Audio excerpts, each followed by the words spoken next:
Hello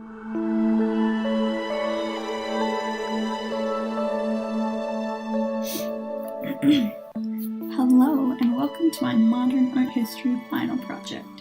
Today's presentation is brought to you by Edible Paint. Make tasty masterpieces that won't kill you when you try to eat them. Today I will discuss how I managed to create a long-lost, never-before-seen Van Gogh painting.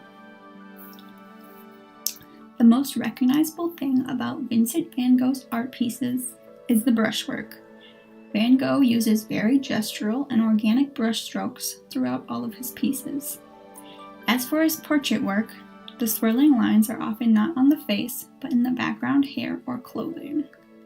For the texture on the skin and faces, there is more directional brushwork focusing on the structure of the face. My piece utilizes this technique on the skin while maintaining that fun and recognizable Van Gogh style background. Another major signifier of a Van Gogh is the vibrant colors. You can often tell the mood of the artist when looking at the color palette. Oftentimes, it makes the audience uncomfortable, putting them in the mindset of the artist. Van Gogh uses color theory to have the brighter and more vibrant colors in the foreground and duller colors in the background. This is why the face, around the nose and cheeks, displays bright reds and yellows, and the background is a dull blue.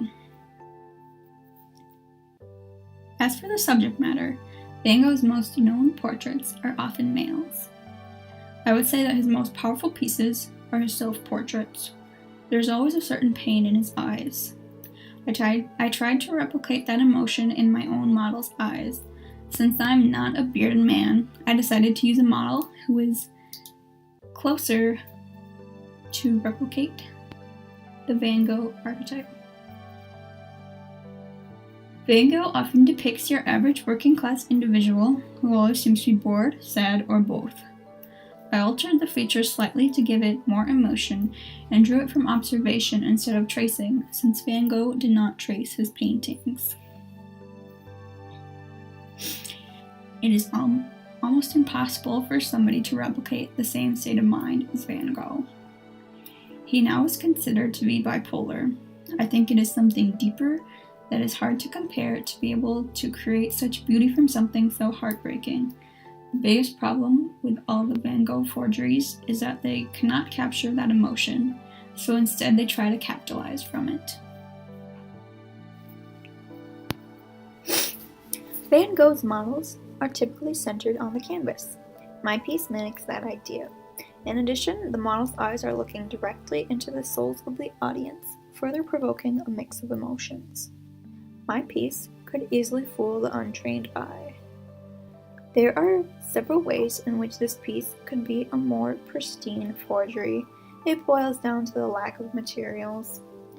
Van Gogh often uses stretched canvas and oil paints.